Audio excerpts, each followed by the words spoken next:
Muito bom dia a todos.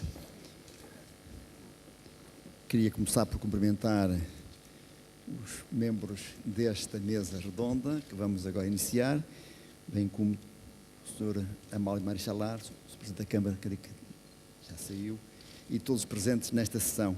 E agradecer o convite para aqui estar presente, quer ao Sr. Amálio Marichalar e a quem organizou este encontro, mas em particular ao professor Braga da Cruz, que teve a amabilidade de me convidar para moderar esta sessão.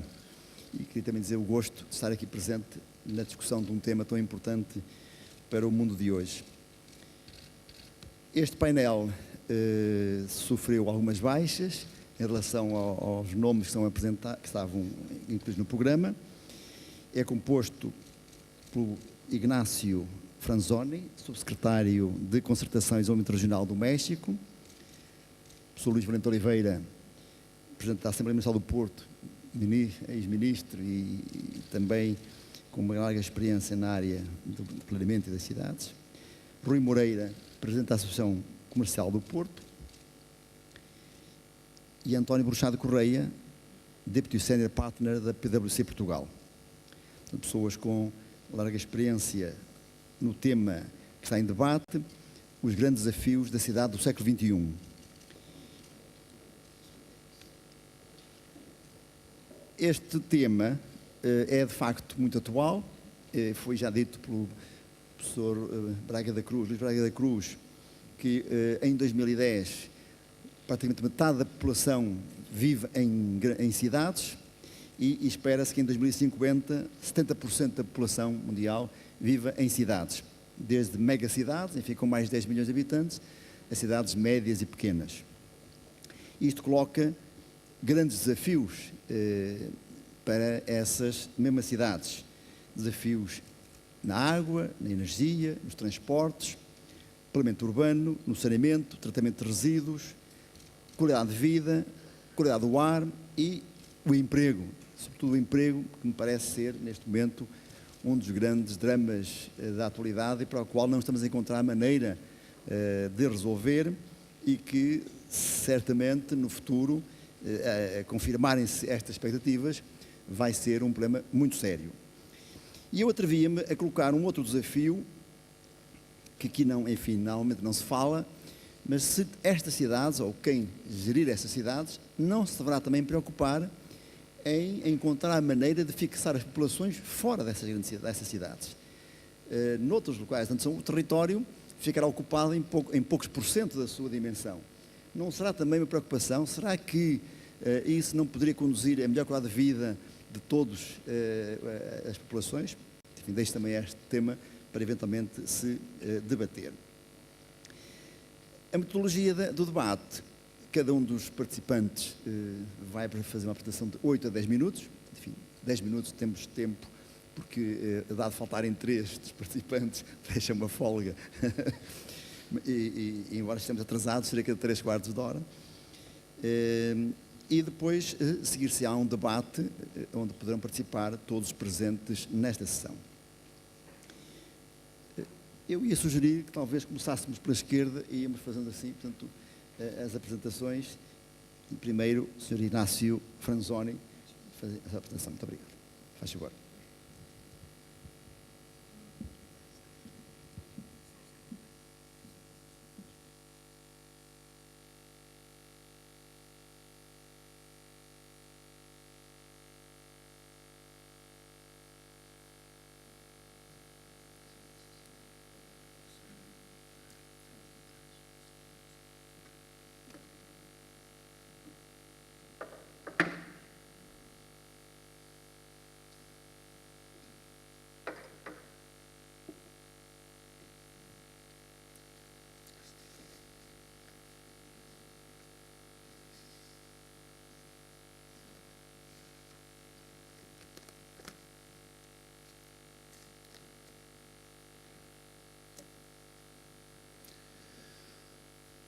Muy buenos días, tengan todos ustedes. En primer lugar, agradecerles la invitación que hicieron al gobierno del estado de Hidalgo en México un estado que tiene grandes retos para su desarrollo. Agradecer a la Fundación Serralves, a Amalio de Marichalar, a todos los organizadores de este foro. Ha sido un placer estar aquí con todos ustedes. Darles el saludo del gobernador Francisco Olvera Ruiz, gobernador del estado de Hidalgo, y presentarles brevemente esta presentación donde darles un poco del panorama de México, los grandes retos que tenemos y posteriormente terminar con el caso Hidalgo, con dos proyectos que creemos que van a ser más sustentables al estado de Hidalgo. Hoy, a casi 4 décadas, 40 años, donde se empezaron a hacer leyes, se empezaron a hacer normas de asentamientos humanos en el país de México, tenemos una realidad totalmente cambiada. Hace 4 décadas había únicamente 2 zonas metropolitanas en el país. Hoy tenemos 59 zonas metropolitanas. Hoy 64 millones de personas viven en estas zonas metropolitanas, que es el 57% de la población, que generan el 76% del Producto Interno Bruto y que tiende a crecer. Hoy el 57% que viven en la zona metropolitana se espera que en 10 años sea un 70% que vivan alrededor de estas 60 zonas metropolitanas que hay en México.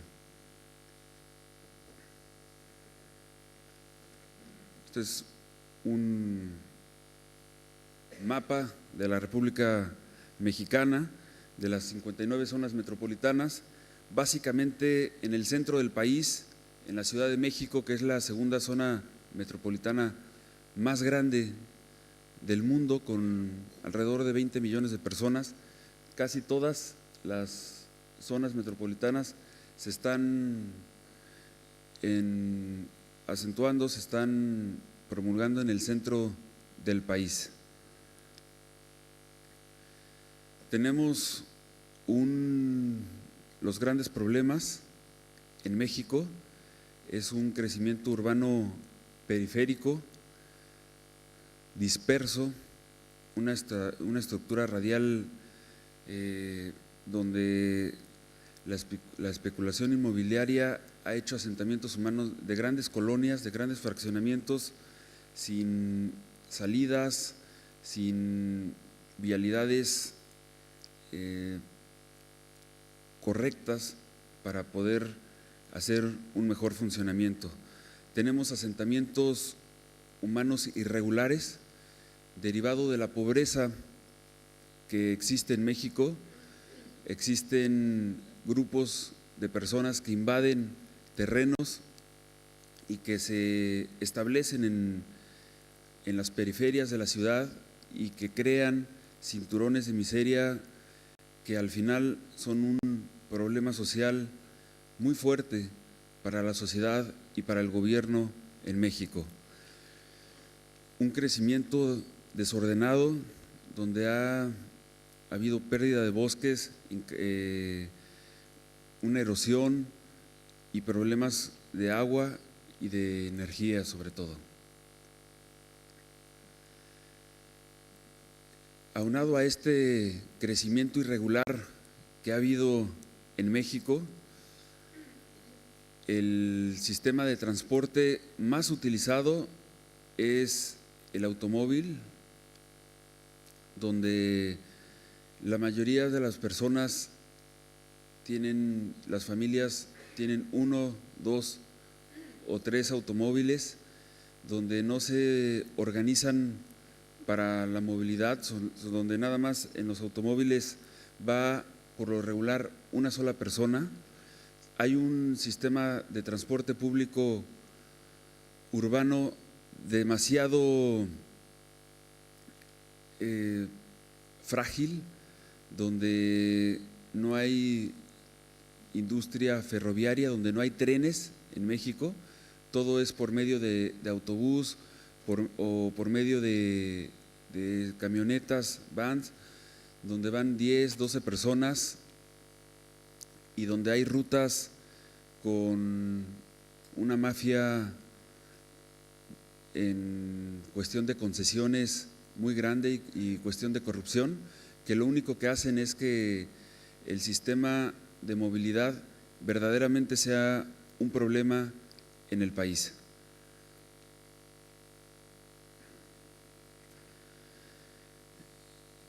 Se han hecho esfuerzos para poder combatir todos los problemas que ha causado el crecimiento desordenado, que es el poder abastecer de energía y de agua a toda la población. Sin embargo, existe un porcentaje alto en México donde no hay servicios ni de energía ni de agua potable, sistemas de drenaje insuficientes.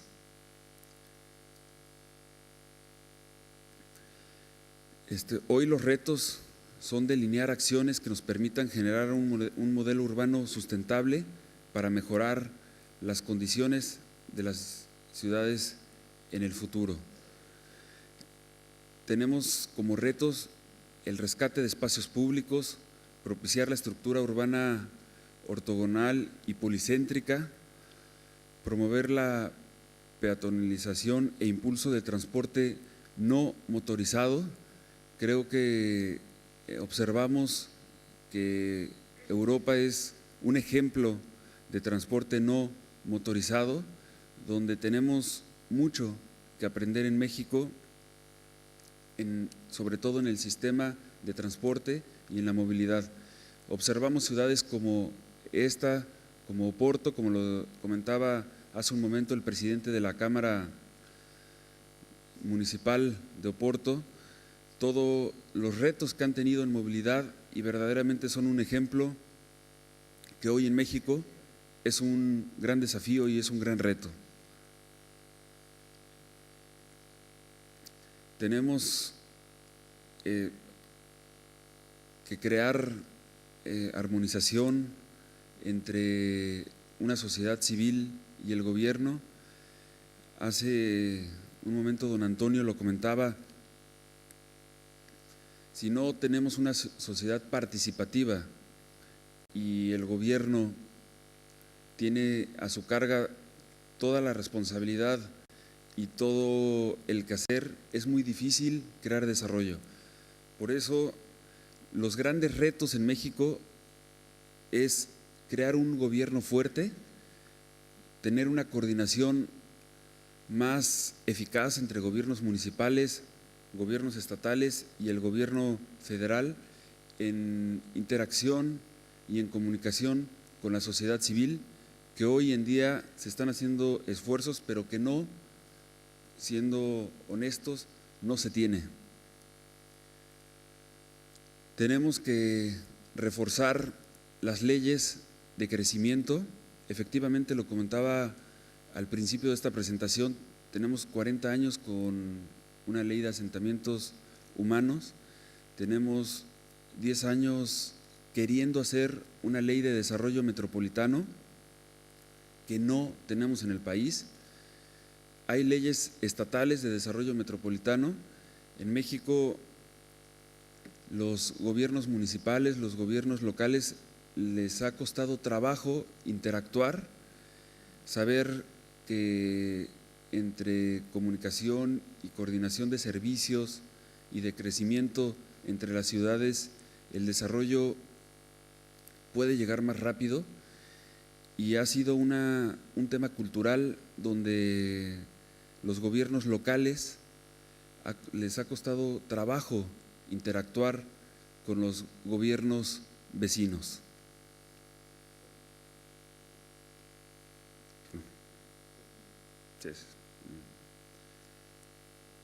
Comentarles que en el estado de Hidalgo es un estado que tiene 2.800.000 habitantes. La ciudad capital es la ciudad de Pachuca, que tiene 600.000 habitantes en su zona metropolitana, que es una ciudad que fue minera, que estuvo muy influenciada por Inglaterra en sus principios por los metales que hay, pero los metales se terminaron y terminó siendo una ciudad únicamente de servicio. Y tenemos hoy 2 proyectos para hacer la ciudad de Pachuca una ciudad sustentable. Uno es una ciudad del conocimiento, que es albergar diferentes universidades, darle a Pachuca una ciudad de vocación de la educación para poder cambiar de giro y poder crear mejores horizontes. Y el segundo proyecto para hacer Pachuca una ciudad sustentable, una ciudad en crecimiento, es un sistema de transporte transversal, un sistema de transporte de autobús, que localmente se le llama Tusobús, y donde dividamos la ciudad en 5 ejes para poder transportar de una forma más ordenada a la ciudad.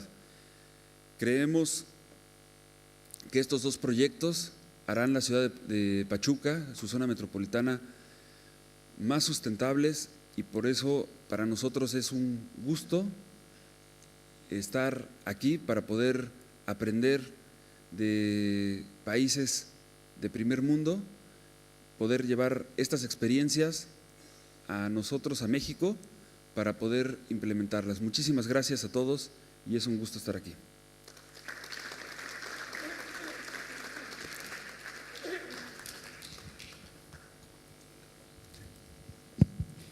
Agora vai apresentar a sua comunicação António Bruxado Correia.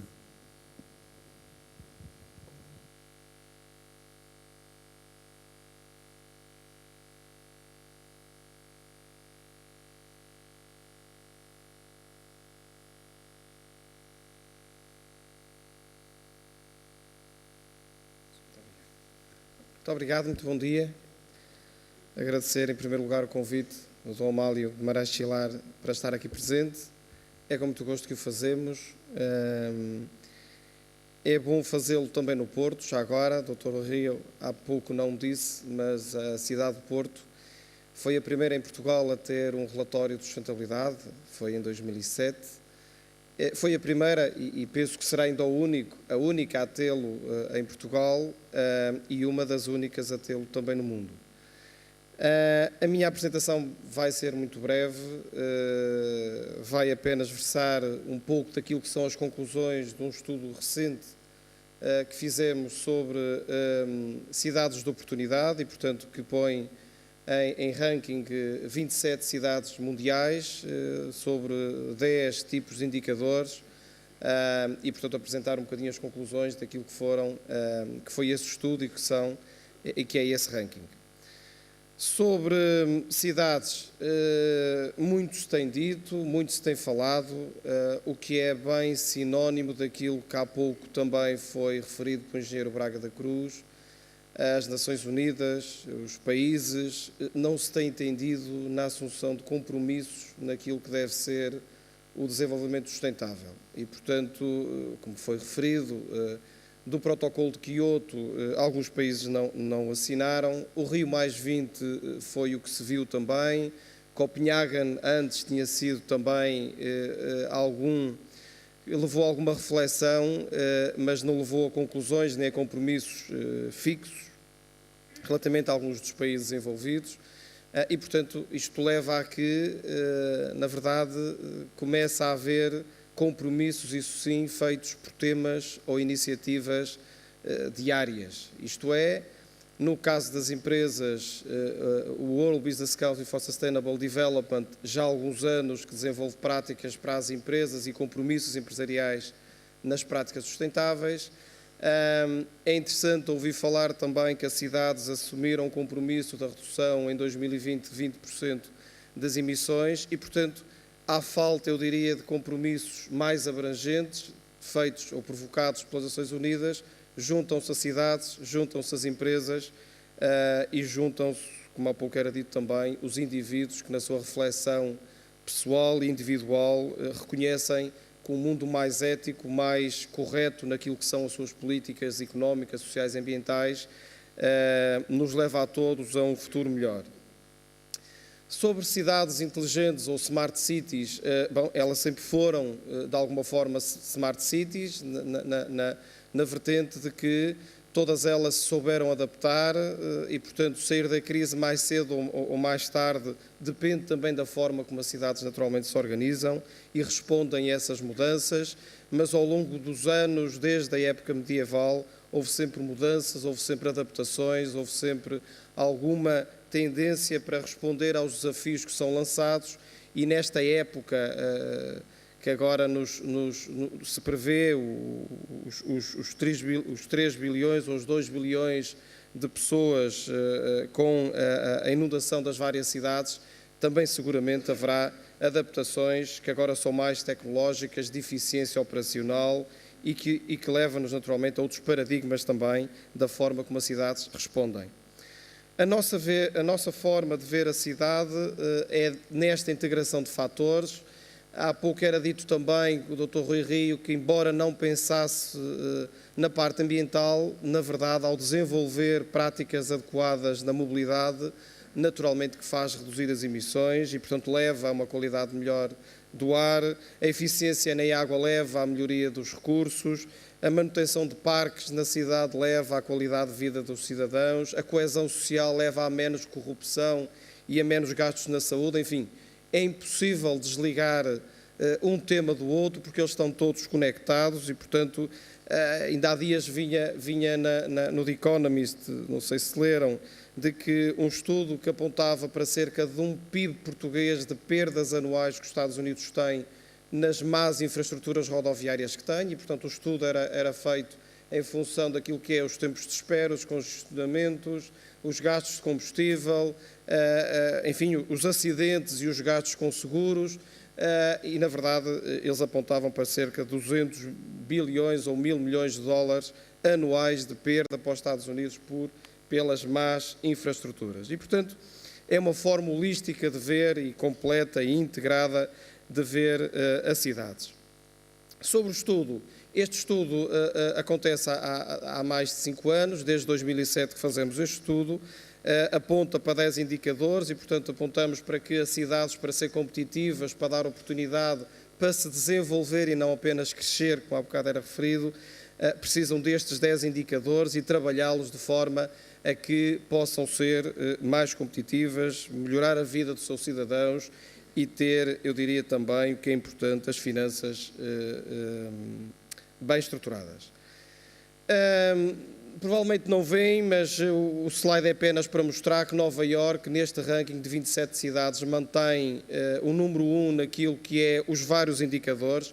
É curioso que Nova Iorque não é o melhor em nenhum dos 10 indicadores, mas, porém, a soma das várias pontuações leva a que Nova Iorque surja como a primeira cidade considerada como a que dá mais oportunidades, a que é mais competitiva e que atrai mais talento dentro de uma série de fatores que são considerados. Londres é a segunda, subiu desde o 6º lugar, e depois há uma série de cidades asiáticas que não apareciam nos estudos há cerca de 1 ano e há 2 anos e que agora começam a ocupar lugares cimeiros.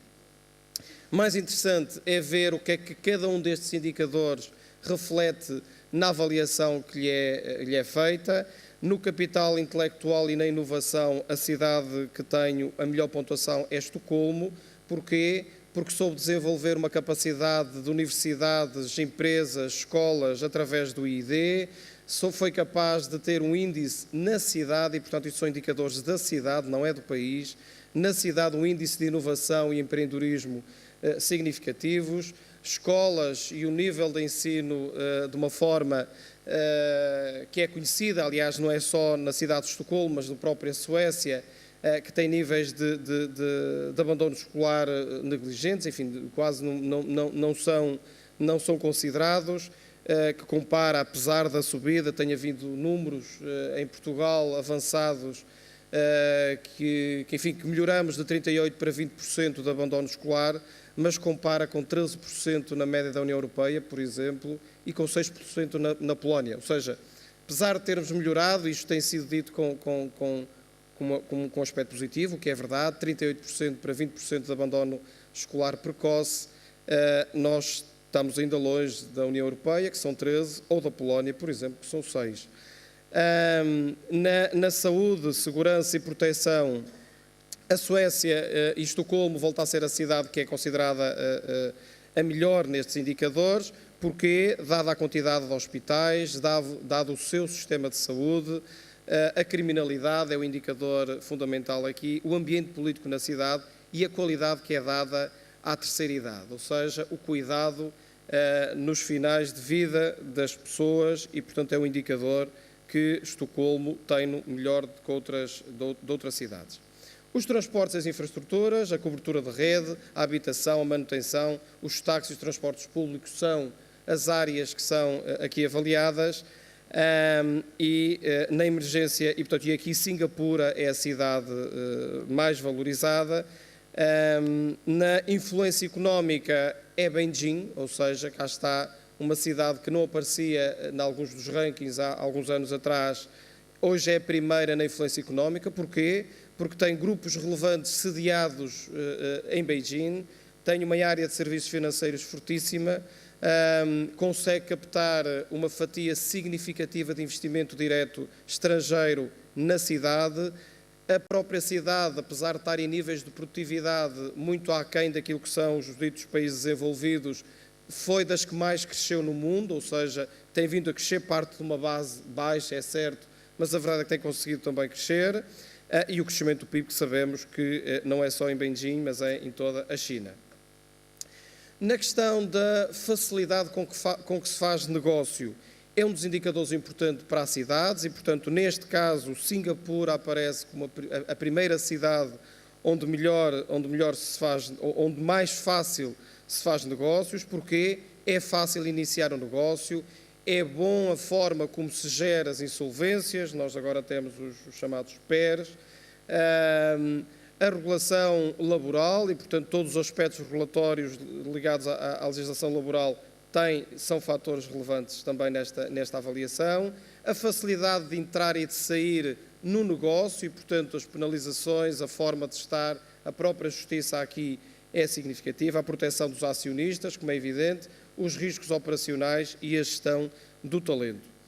Sustentabilidade e ambiente natural, Sydney é a cidade que aparece mais valorizada, porque tem boas pontuações nos riscos de desastres naturais, a poluição do ar é praticamente inexistente na cidade de Sydney comparada aos outros, repito, portanto isto é um estudo comparado a 27 cidades, tem bons espaços públicos e a forma como gera e faz uma boa gestão dos resíduos. O acesso à cidade,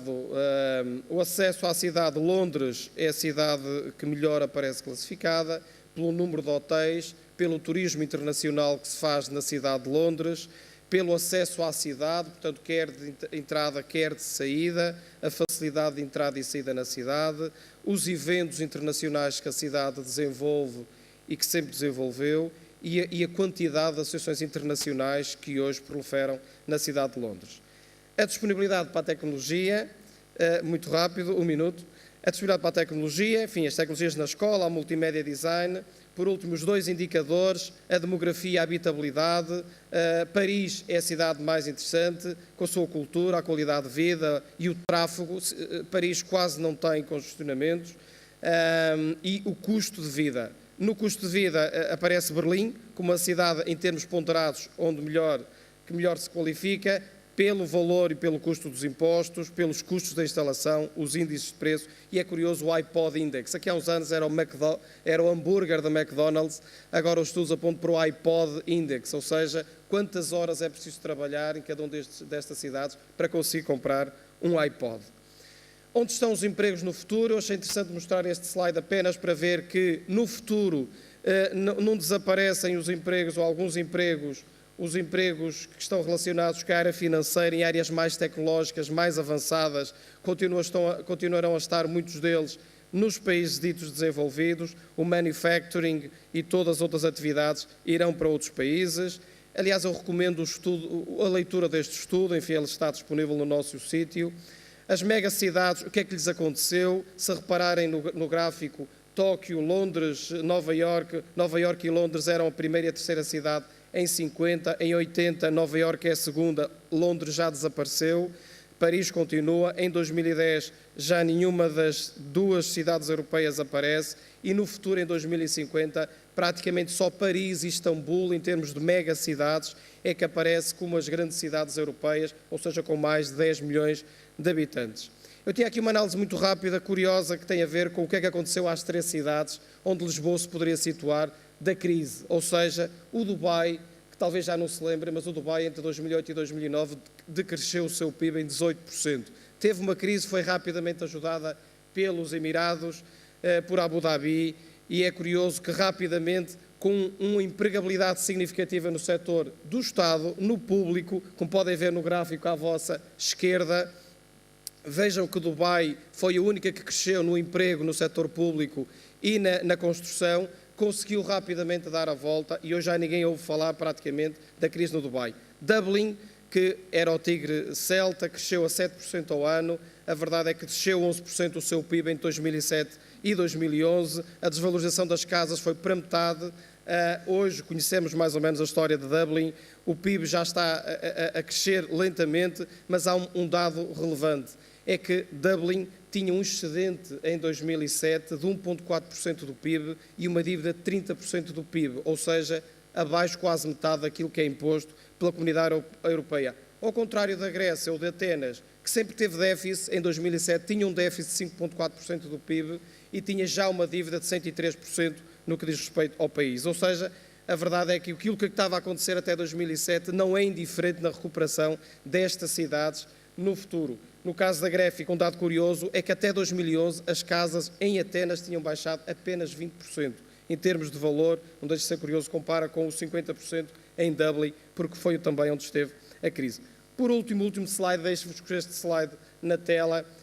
As cidades é preciso ter uma visão, ter algumas competências de gestão, como em tudo na vida, é necessário saber gerir, ter a liderança, um programa, um projeto, refletir, como há bocado era dito, e poder jogar com as várias capitais, ou os vários capitais, o social, o ambiental, o tecnológico, enfim, as infraestruturas, dentro também daquilo que é uma economia sustentável. Muito obrigado.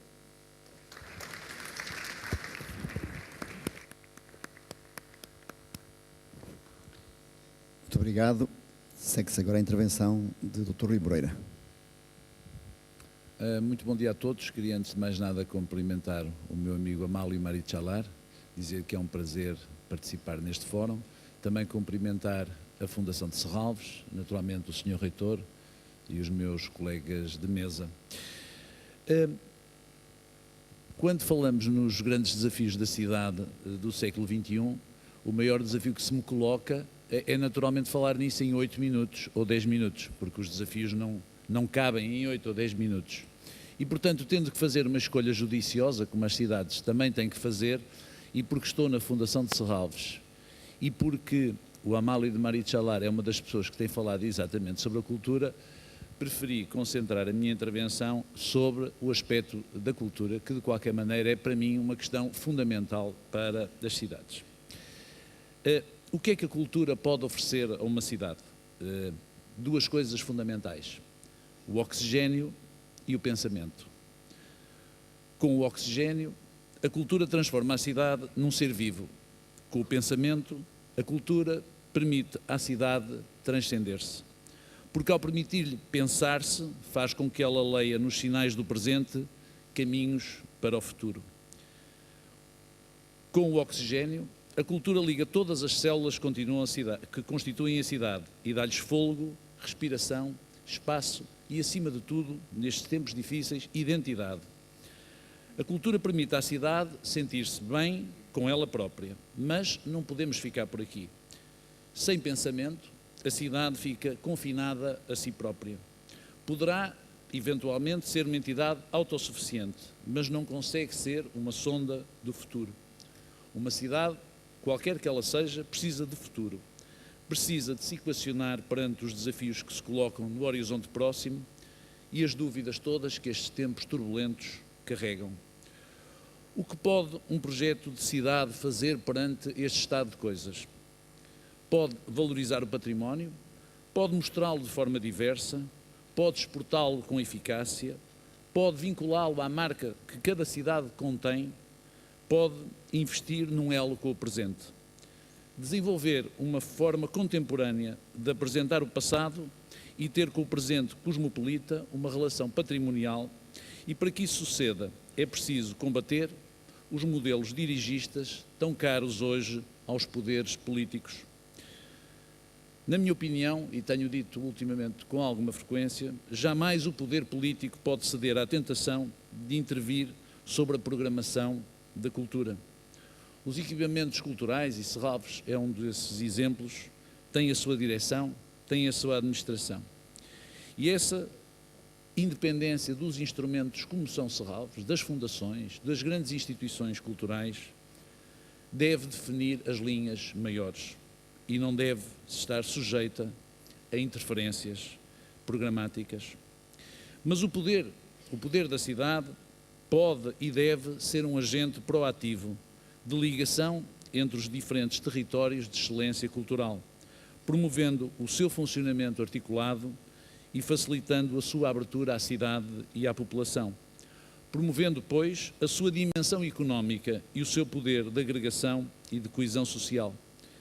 A economia das culturas, das indústrias, mas também do comércio, do terciário e das agências de quarta geração, é uma das áreas de maior reprodutividade do investimento, como foi demonstrado por um estudo recentemente apresentado por esta Fundação. Aliás, um estudo notável e cumprimento do Sr. Presidente.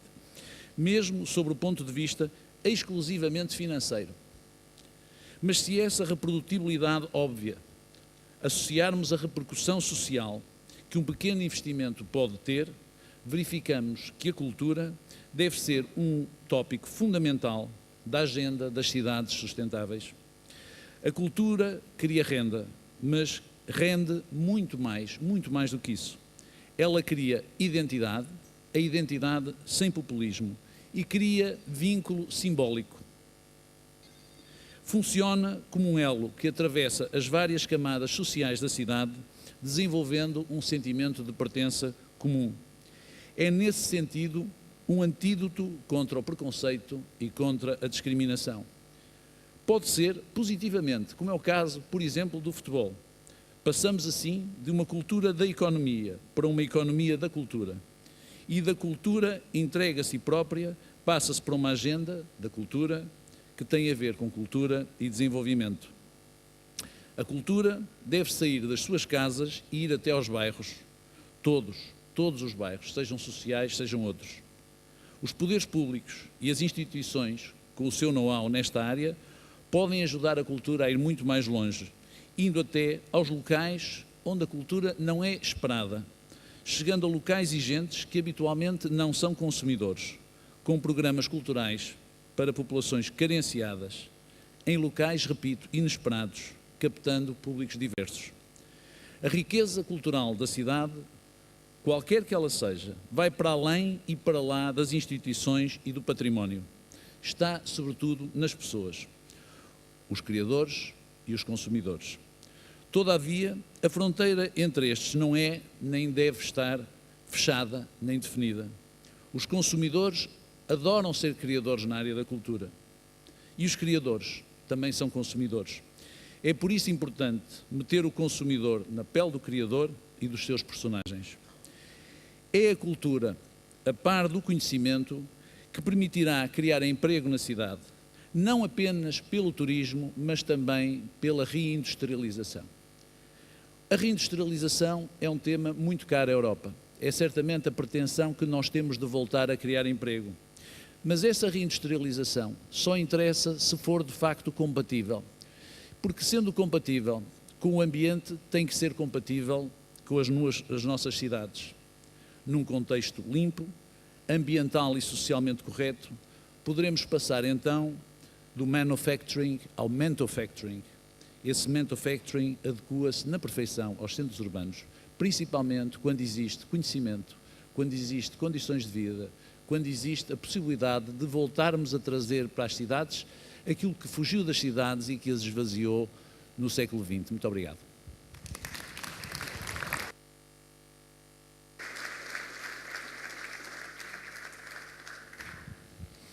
Dou agora a palavra ao professor Valente Oliveira.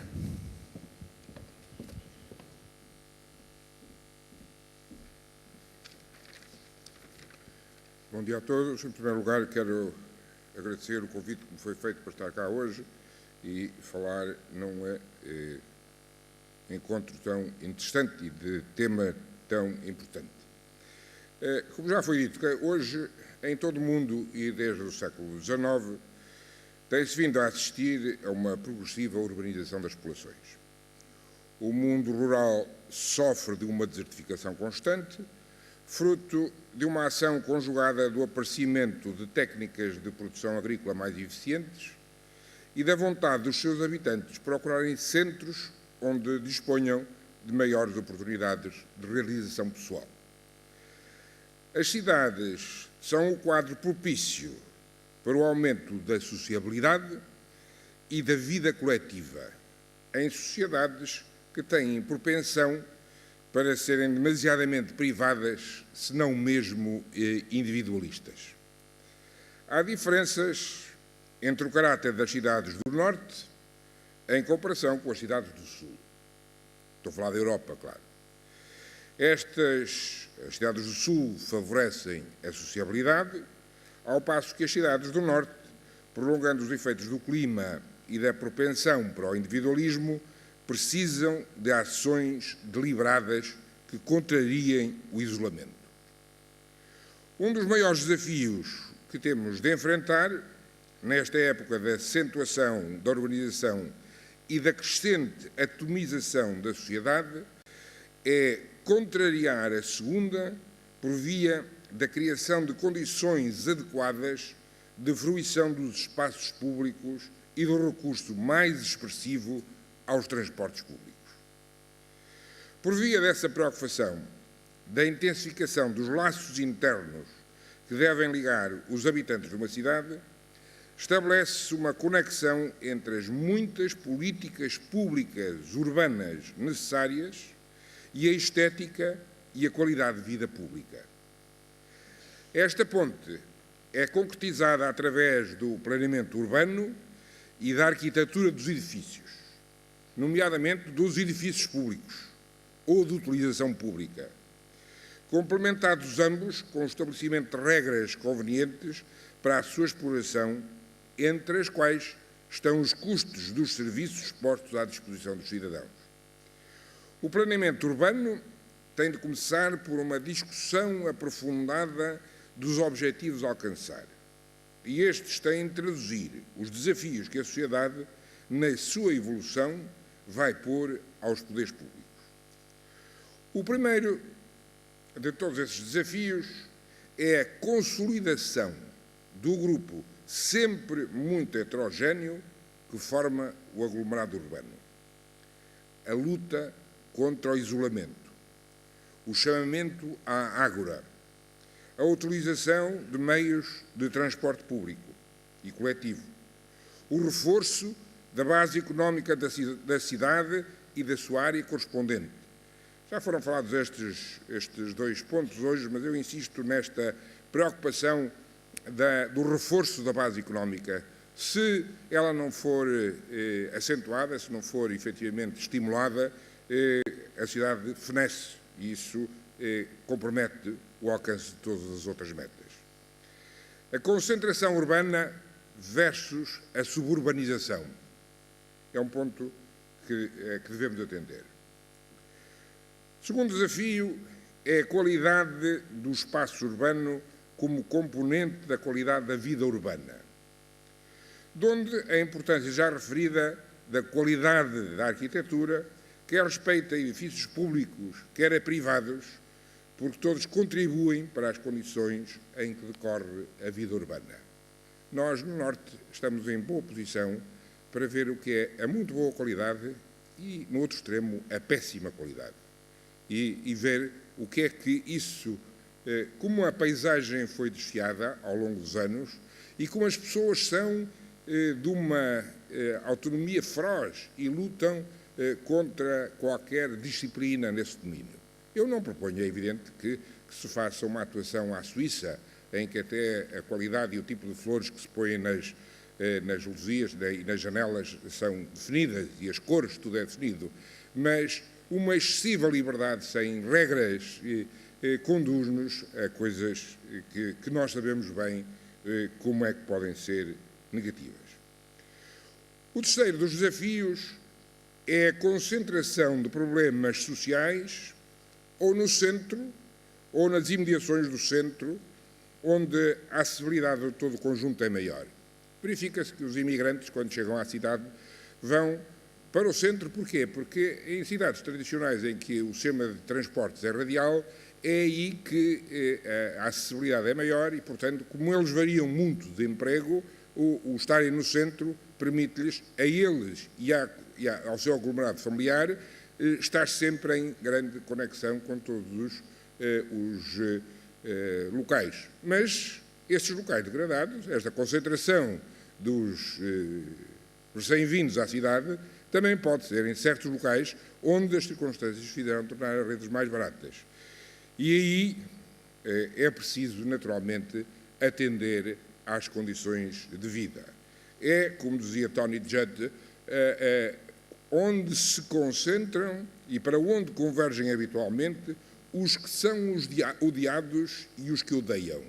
Isso é importante para não deixar que eles sejam segregados, porque já são objeto de sentimentos negativos dos outros para com eles e, naturalmente, deles em resposta a essa segregação.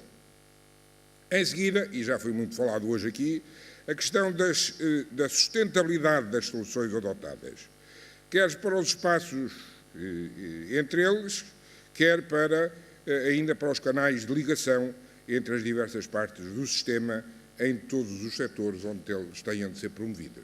Novamente, o Porto está em boas condições para isto, com o excelente método de superfície que tem e que tem sido enaltecido depois da sua construção.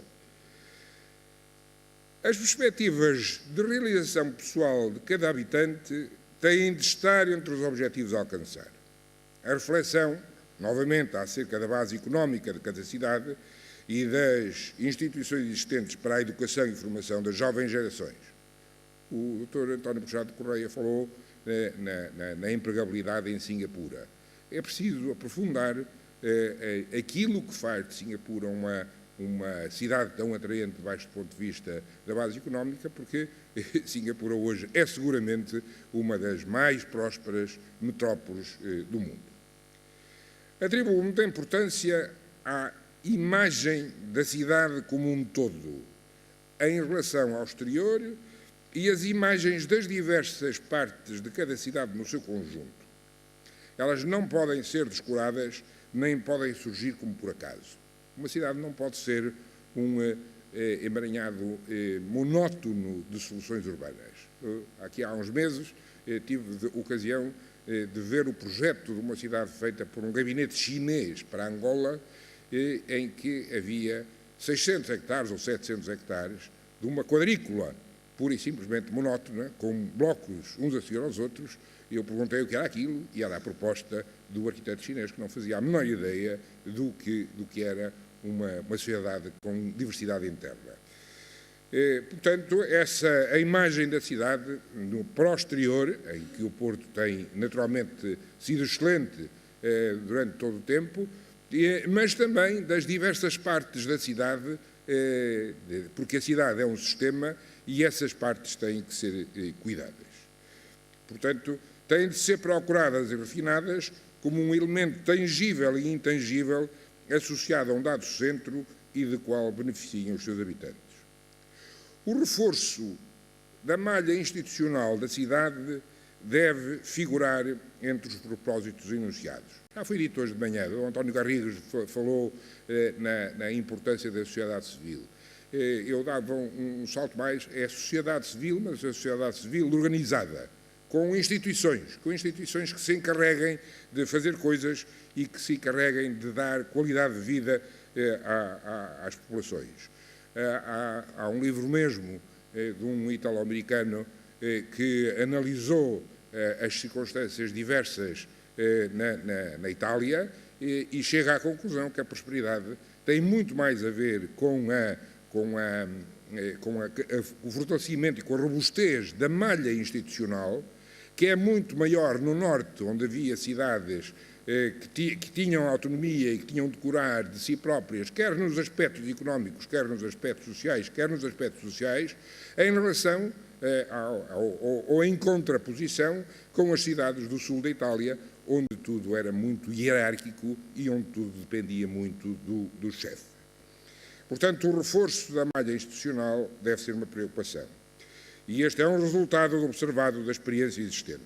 Uma cidade que disponha de muitas instituições fortes é uma cidade forte. Uma cidade que se limita a ter serviços públicos de âmbito limitado é uma cidade fraca. Por isso, o robustecimento da malha institucional deve figurar entre os objetivos explicitados.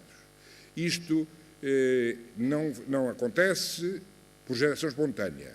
Isto acontece porque se procura deliberadamente.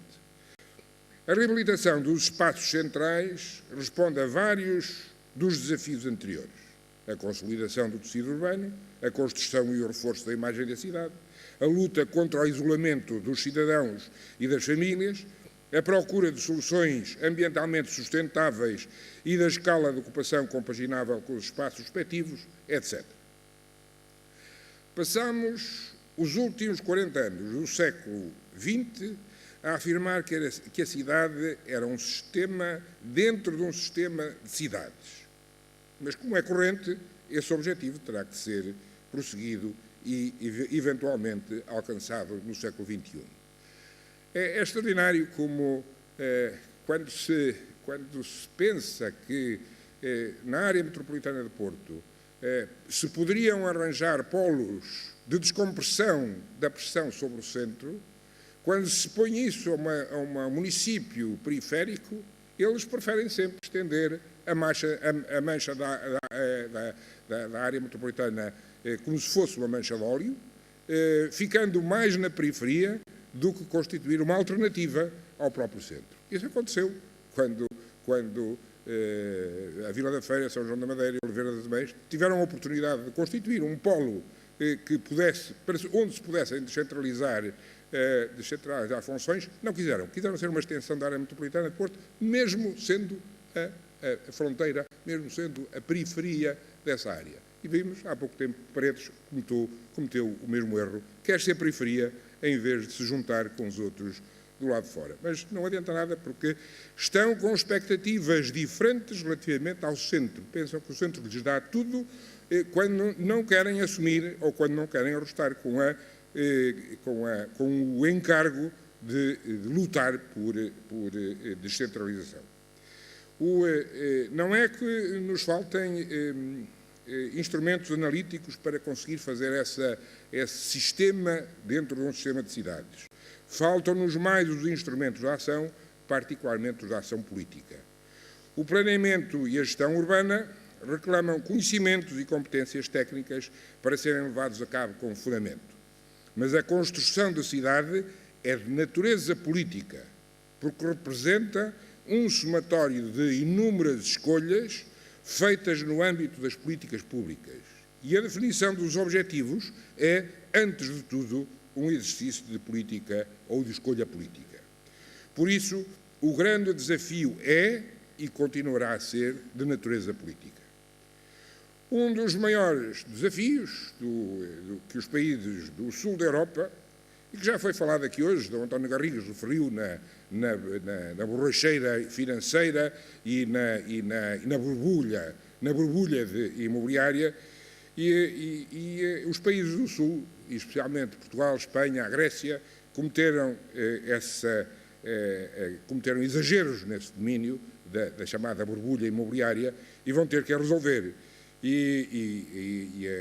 Vai ser um problema difícil, portanto, nesta sessão que é dedicada aos desafios que as cidades têm que resolver e que vai ser a integração das cidades satélites que foram construídas ao longo dos últimos 30 ou 40 anos.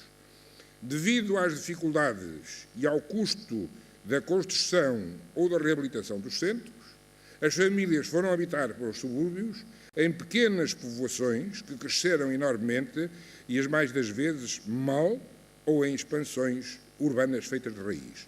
Muitas delas estão vazias ou quase vazias. Em Espanha há mesmo aglomerados inteiros que estão vazios. Em Portugal há bairros ou partes de bairros. Vai ser preciso integrá-las ou abandoná-las numa época de escassez de recursos. Finalmente, um dos maiores problemas com que se irão debater as administrações das cidades, e particularmente das grandes, vai ser a da sustentabilidade das suas funções e das suas finanças. Já se assistiu à insolvabilidade de algumas grandes cidades europeias. Isto não se pensa que é só a primeira das grandes cidades, não se pensa que é só conosco. A primeira das grandes cidades francesas que entrou em insolvência foi Grenoble, porque houve um desmando dos gastos. Mas isso aconteceu em ocasiões em que os governos centrais não estavam com os problemas que hoje conhecemos. A acumulação das crises financeiras urbanas com as nacionais conduziria a situações de grande dificuldade de resolução. São estes os principais desafios que, em meu entender, as cidades têm de responder. Muito obrigado.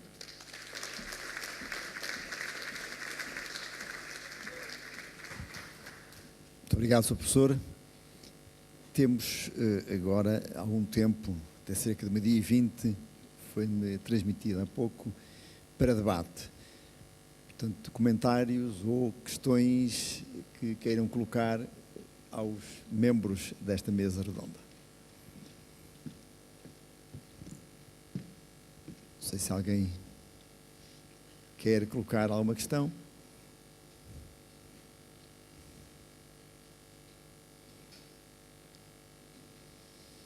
Não estou a ver ninguém levantar o braço, parece que eram todos esclarecidos, então não tem mais. Foram abordados todos os desafios importantes que se colocam. Temos ali uma. Não sei se há algum microfone disponível. Está ali, está ali.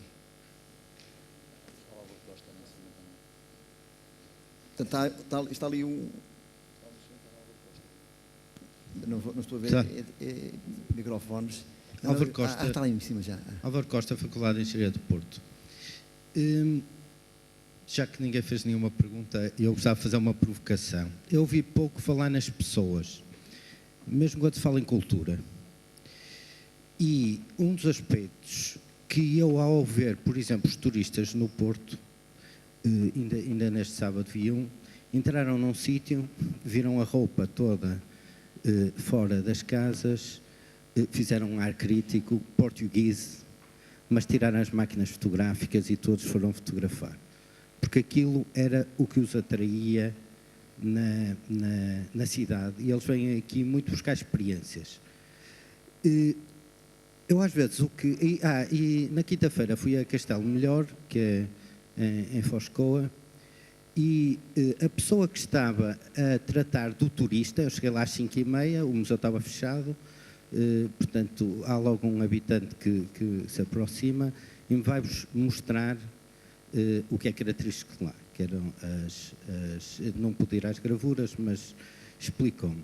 E ele estava indignado, um senhor com a 4ª classe, terem-lhe deixado construir uma casa mortuária à frente, verde, numa cidade, numa pequena aldeia em xisto e tudo branco, e a forma como o museu, como o poder público tratava o turista, digamos, alguém que ia lá, o museu tinha fechado, estava tudo pronto. E as intervenções que tinham deixado de fazer. Quer dizer, eu tive um banho de cultura com aquele homem. Aquele homem, para mim, mais do que o setor público, eu sou muito crítico das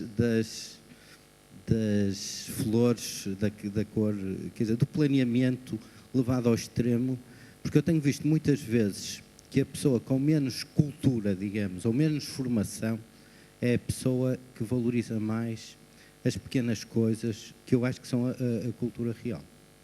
E o mesmo muitas vezes em relação aos edifícios. Nós, quando planeamos, muitas vezes vamos buscar espaços ascéticos, como Singapura. Será atrativo para algumas pessoas. Mas eu acho que isso não é o futuro. O futuro é nós percebermos o que é que as pessoas culturalmente querem, como é que... E isso é que é a diferenciação. Portanto, se nós formos ter umas intervenções urbanas demasiado ascéticas, depois acho que não nos diferenciamos. E aí é que a cultura de um determinado espaço e a identidade é fundamental, que eu acho que é o que a gente vende.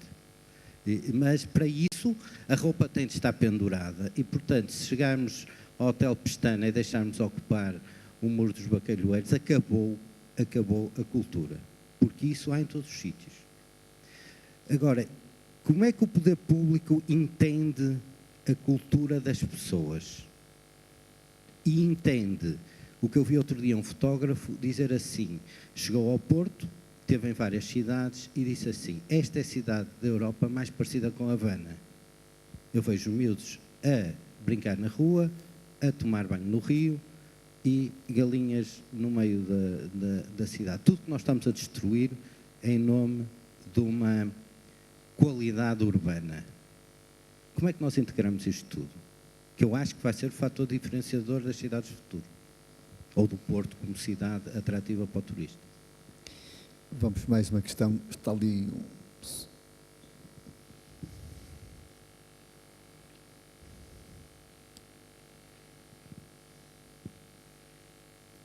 José Manuel Serrão, eu gostava de fazer uma pergunta dentro do tema 21, para mim é o século, cidades e desenvolvimento sustentável.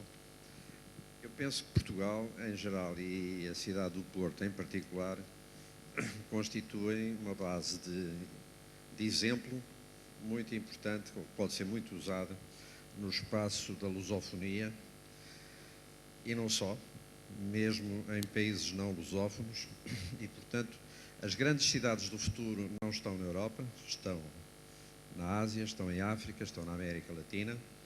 Temos aqui um representante da América Latina, neste caso central, México. Penso que era interessante,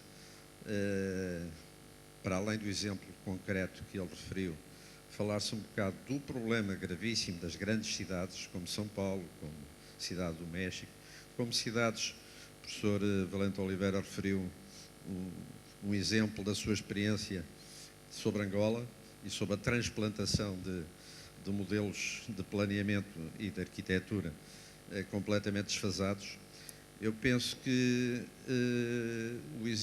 alguns exemplos bons, haverá outros maus, alguns exemplos bons em Portugal devem ser usados, e o papel de Portugal nesse aspecto para mim é fundamental, como país de relação internacional, principalmente no âmbito da lusofonia, mas não só. Muitos outros países que não são lusófonos apreciam e gostam daquilo que Portugal representa, e nós devemos ter uma visão mais internacional. Portanto, eu gostava de ouvir um comentário, nomeadamente do professor Valente Oliveira, mas também provavelmente o Sr. Inácio Fanzoni, sobre esta necessidade de olhar para as cidades do futuro, não apenas na Europa, mas acima de tudo, onde elas estão a crescer e vão crescer muito, que é fora da Europa. Obrigado. Vou precisar de mais uma questão antes de pedir aos painel que pronunciasse. Está ali em cima. Bom dia, meu nome é Carlos Moreira, da Faculdade de Engenharia da Universidade do Porto. Eu gostaria de pegar um pouco naquilo que foi a primeira pergunta e na questão de que são as pessoas, eu creio que para além da cultura que dá identidade às cidades sem populismo, acho que são as pessoas que transmitem também essa cultura. E acho que quando falamos em luta contra o isolamento, acabamos por falar também do papel dessas pessoas na cidade. Acho que quando falamos do chamamento à ágora ou do reforço da base económica, isso está intimamente ligado com as pessoas e com a atividade das pessoas na cidade. Eu acho que hoje em dia, tendo em conta as multiplicidade de plataformas, seja o que for, mas a capacidade de dar poder aos cidadãos e de conseguir ouvir melhor os cidadãos e perceber, acima de tudo, o que é a cultura para eles, o que é a tradição. Acho que o futuro, na minha opinião, passará muito pela questão de se conseguir ouvir melhor, conseguir se fazer melhor e conseguir dar poder para que as pessoas possam, por si só, ser os agentes do turismo. Porque a verdade é que cada um de nós gosta de mostrar a sua cidade. Eu acho que isto não é um exemplo do Porto, é um exemplo de qualquer cidade. E acho que merece que se pense nisso. Muito obrigado. Peço agora ao Manuel que se pronuncie agora pela ordem inversa que intervier. O professor Bento Oliveira. Muito bem, eu vou começar pelo Dr. José Manuel Serrão. Eu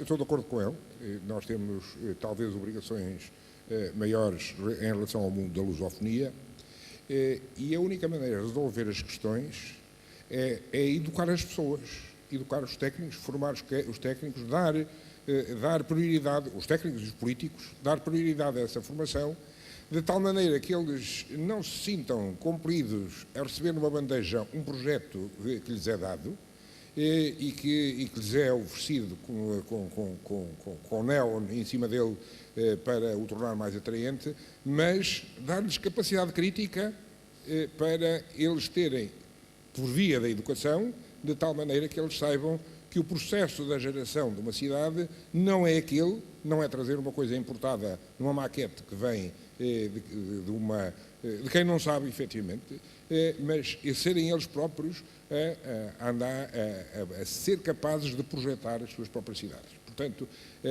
a minha resposta é maneiras de contrariar isso, formar rapidamente urbanistas, planeadores urbanos, políticos, dar formação política para saber, porque a cidade é como eu disse, é o resultado de muitas escolhas políticas e, portanto, não, e já agora quase transferindo um provérbio chinês, ensiná-los a pescar e não dar-lhes um peixe que ainda por cima está em mau estado. Eu estou de acordo com esta última intervenção, o empowerment às pessoas para serem capazes de decidir o que querem, não lhes dizer o que deve ser e o que é bem, não lhes dar modelos do pronto a vestir, mas fazer com que eles próprios gerem os modelos que querem. E termos paciência para os vir, para que a transformação ocorra. E eu devo dizer que a transformação ocorre de modo muito mais rápido do que aquilo que nós podemos imaginar. E dou-lhe dois exemplos a que estive associado ou a que estou associado. Aqui Serralves e a Casa da Música. A Casa da Música hoje tem uma atividade e uma programação muito variada. Eu, por razões de gosto e por obrigações de ofício, hoje vou muito mais do que ia há 2 anos atrás à Casa da Música. E tenho a ocasião de ver como é que foi possível atrair públicos muito diversos e insuspeitados há meio dos anos. Há, naturalmente, o clubbing, para a gente nova, mas a música barroca ou os recitais de piano, ou os concertos de música sinfónica, ou outras modalidades mesmo de música contemporânea, são frequentados por gente que eu nunca imaginei ver numa casa como é a Casa da Música. Mas é que a ideia de que a oferta vai gerando uma procura, é verdadeira. O bailado na Rússia era obrigatório. Os czares obrigavam as pessoas a ir ou facultavam que eles fossem de graça. E hoje a Rússia tem, as grandes cidades russas, Moscou e São Petersburgo, têm um público do mais educado que há em matéria de bailado. Aquilo não foi à toa. Aquilo foi uma formação lenta que foi sendo acumulada pela frequência. A oferta que não existia no Porto e que hoje existe, tanto no domínio das artes plásticas, ou da discussão de temas atuais, como é este em que estamos a participar, e que Serralves acolhe, tem feito com que as pessoas apareçam mais e estejam mais informadas. A mesma coisa se passa em outros locais, portanto, eu acho que para fazer com que as pessoas tenham capacidade crítica de escolha, não é levá-los para um determinado caminho pré-definido, é dar-lhes os meios deles próprios irem afinando os seus próprios gostos e, portanto, serem mais capazes, portanto, dar-lhes capacidade da sua formação. O professor Álvaro Costa, eu não sou a favor, e na minha introdução, eu não fui a favor de que se definissem modelos à Suíça, pelo contrário, disse que a Suíça não é o exemplo a seguir. E Singapura também não é o modelo a seguir em matéria de planeamento urbano, porque são aquilo que se vê num quarteirão, vê-se em 30 quarteirões, e é tal aquilo que chamou a arquitetura ascética. Mas nós no Porto, até temos a convergência de termos dois grandes prémios que se constituíram modelo para gerações de arquitetos. Não, eu tenho e atribuo a maior das importâncias à imagem da cidade. E a imagem da cidade não pode ser ascética. A imagem da cidade tem que ser uma imagem que caracterize, que se saiba que é o Porto. Não me aflige muito que os primeiros turistas franceses que vinham ao Porto maciçamente, há 50 anos, ficavam muito chocados pela roupa na janela, porque eles os franceses acham que a roupa, mesmo a secar na janela, é uma coisa íntima, de maneira que nós estarmos a pôr à janela ou nas varandas a roupa a secar, é estarmos a desvendar a intimidade de uma família que não deve ser assim exposta. Enfim, isso passou, e como essa moda passou, não me apoquenta muito esse género de coisas. Apoquenta-me a sujidade, isso apoquenta-me. Apoquenta-me a grosseria na maneira de recobrir as casas com cores berrantes, embora eu compreenda muito bem o que é que isso quer dizer. A afirmação, a vontade de afirmação, o dizer estou aqui eu, ganhei dinheiro para fazer a minha casa e cobri-la de azulejos os mais exóticos que se pode imaginar. Eu compreendo as razões sociais e até pessoais que levaram àquilo. O que ele não tem direito é de que a sua afirmação pessoal seja penosa para todos os outros que o circundam. De maneira que tem que haver um bom senso de limitação, não para a uniformidade das vilórias suíças, mas para, dentro de uma certa diversidade, e dentro da educação, eu insisto muito na formação e na educação, porque estou convencido que essa que é a via, ter algumas regras mínimas que fazem com que procedimentos menos sóbrios, a sobriedade suponho que não é a uniformidade e nem é a monotonia, é uma sobriedade que, aliás, ainda por cima, está muito na nossa tradição estética. Muito obrigado. Eu começaria provavelmente pelo professor Álvaro Costa. Quanto à questão da roupa a secar, e quando diz essas características da cidade, se perdem, depois a cidade fica diferente. Creio que tem razão, mas Esta história, no caso do Porto, ser o segredo mais bem guardado da Europa, que tem sido um pouco a marca d'água que se tem lido na imprensa internacional, não pode limitar ainda assim a nossa ambição. Eu gostaria que deixasse de ser o segredo mais bem guardado e ainda assim fosse atraente.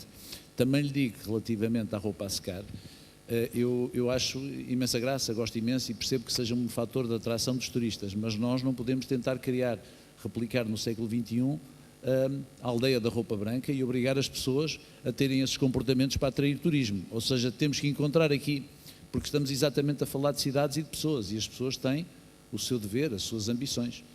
Se essa pessoa está a pôr ali a roupa porque não tem condições para ter uma máquina de lavar, é natural que essa pessoa tenha essas ambições e essas aspirações. A ideia de criar cidades fetiches à volta desses sintomas de pobreza, se é que isso são sintomas de pobreza e não são sintomas culturais, não me parece uma forma execuível de avançar com o futuro da cidade. Portanto, há dias tive um jantar com uma pessoa que o pai dela devia estar aqui, com a Catarina Portas, como sabe, que tem feito um trabalho notável na manutenção de marcas portuguesas, marcas tradicionais portuguesas. E ela dizia-me exatamente que temia que no Porto algum daquele comércio tradicional, que ainda tem aquelas lojas um pouco esotéricas, que desaparecesse. Mas o que eu lhe dizia é que elas muitas estão assim porque neste momento são insustentáveis. E, portanto, tentar fomentar, obrigar as pessoas no seu âmbito privado a viverem na pobreza, para serem um pouco parte do jardim zoológico que os turistas vêm visitar, confesso que eu não me consigo identificar com isso. Portanto, o que creio é que a cidade, enquanto cultura, que tem os seus cidadãos como forma de cultura, tem que encontrar outras formas de atratividade à forma de crescer, à medida que cresce. Mas isso não implica, logicamente, que avancemos por Singapura. Eu conheci Singapura nos anos 70, a primeira vez que lá fui, tinha, por exemplo, um centro histórico junto à água, fantástico, foi demolido, foi destruído, para criar, de facto, quarteirões que se calhar obedecem a cânones diferentes do urbanismo. O urbanismo que se aplica em algumas cidades, e nós conhecemos também, aqui aconteceu em Portugal um pouco mais na periferia das grandes cidades, é lamentável. Uma nota relativamente ao que o Chateau disse sobre a nossa capacidade de, com o mundo até da lusofonia, sermos capazes de ir mais além. Eu julgo que esse esforço tem sido feito, nomeadamente, por alguns dos arquitetos e urbanistas portugueses, que se têm empenhado bastante nesse sentido.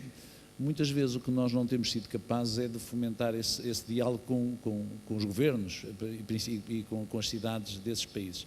Mas há uma matéria em que nós deveríamos também aprender o trabalho de casa e fazer o nosso trabalho de casa, uma coisa que não é muitas vezes dito. E aqui refiro-me à questão da sustentabilidade, volta à sustentabilidade. Tem havido uma grande exigência da parte do Estado relativamente aos cidadãos, quanto à sustentabilidade na construção do edificado.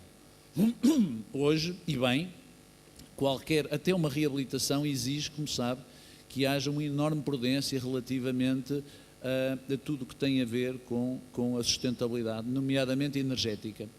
Mas não sei se já repararam que em Portugal os edifícios públicos que têm sido construídos nos últimos anos pecam exatamente por serem muitas vezes insustentáveis sobre o ponto de vista ambiental. Nós raramente vemos um edifício público construído nos últimos 20 anos que tenha tido alguma preocupação, para além da preocupação monumental e funcional.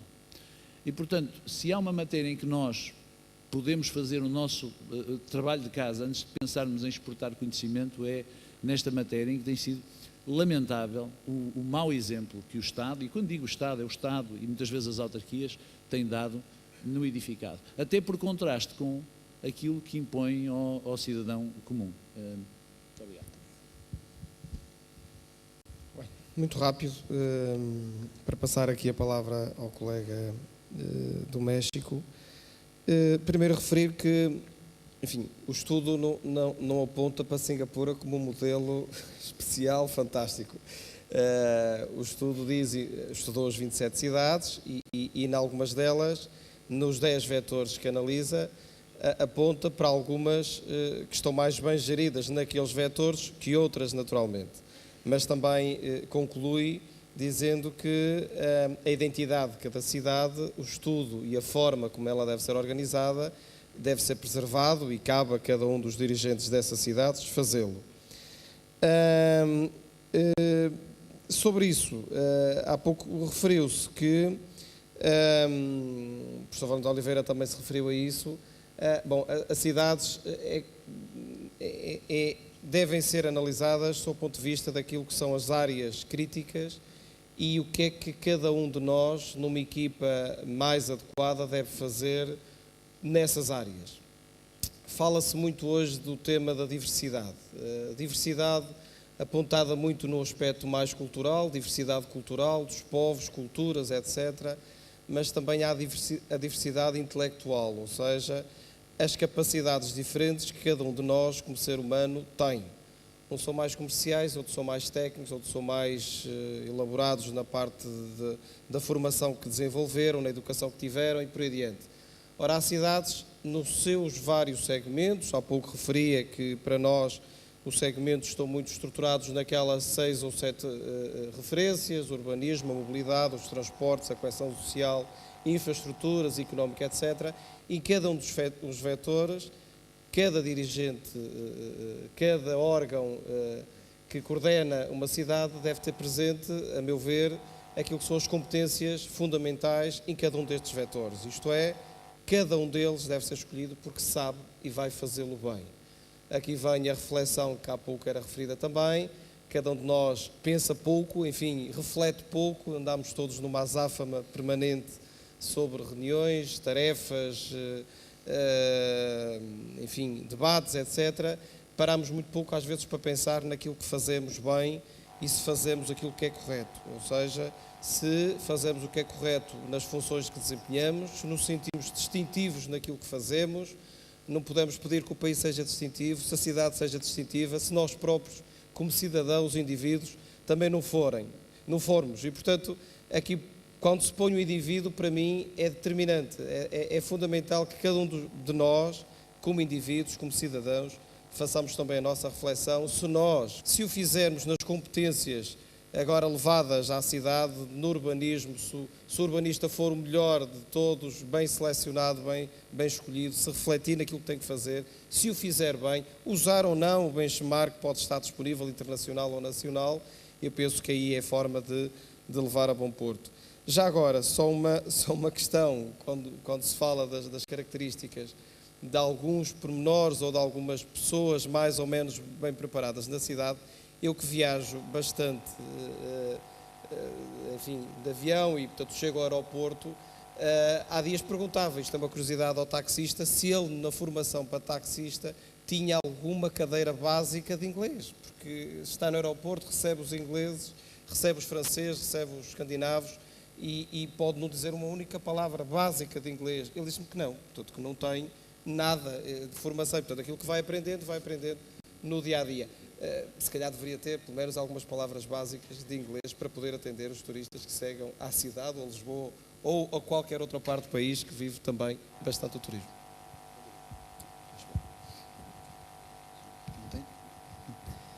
Não, enfim, está terminado o tempo que tínhamos disponível para esta mesa redonda. Quero agradecer a todos os membros do painel a sua participação e a toda a audiência que esteve atenta e com questões pertinentes que colocou. E queria dizer que a organização me pediu para informar que não há intervalo. Há café para tomar, quem tiver a tomar, mas que se começa de imediato a nova mesa, a segunda mesa redonda, eficiência energética nas grandes cidades, e foi-me pedido que solicitasse aos intervenientes na mesa que se dirigissem aqui ao palco para começarem a sessão. Portanto, pedi a todos que não fizessem intervalo, mas que pudessem tomar um café se quisessem e regressassem de novo. Muito obrigado.